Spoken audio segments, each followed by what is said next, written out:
Bachot va donner ses lettres de noblesse au haïku en faisant une poésie fulgurante, une poésie immédiate qui fait mouche, avec une grande sobriété. Et ces tout petits poèmes, c'est un peu un modèle pour moi d'un point de vue philosophique, c'est-à-dire être capable de dire de façon lapidaire, fulgurante, quelque chose dans la simplicité et en même temps dans la profondeur. Puisque dans les haïkus, ce qui est important, c'est aussi ce qui est entre les mots. C'est pas seulement ce qui est dit, mais tout l'espace du non-dit qui est ouvert, toute cette puissance du poème qui invite à la fois à méditer sur la parole et sur le silence.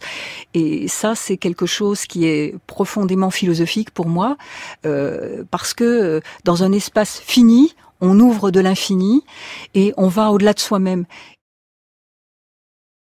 Ce type d'écriture a quelque chose de fascinant et pourtant, il semble opposé à la réflexion philosophique, dans la mesure où il est minimaliste, chaque mot compte, il n'y a pas d'explication, pas d'argument. Effectivement, et pour moi, la poésie, c'est une sorte d'antidote à la philosophie, à son caractère parfois un peu trop bavard. Il faut s'en guérir de la philosophie, si vous dites que c'est un antidote. Je pense qu'il faut... ça n'est pas finalement s'en guérir, mais c'est précisément par ce détour poétique, c'est par ce détour qu'elle peut s'enrichir pour faire un chemin vers ce qui est inaccessible d'abord. Donc il y a quelque chose qui consiste à briser des impossibilités. Puisque c'est toujours une recherche de la voie. La voie, ça désigne le chemin vers une forme de perfection, un ajustement à l'univers. Et pour ça, je pense qu'il est nécessaire que le philosophe aille à la rencontre d'autres formes de pensée qui ne sont pas nécessairement les pensées discursives, rationalisantes, mais plus proches des haïkus ou de la pensée poétique.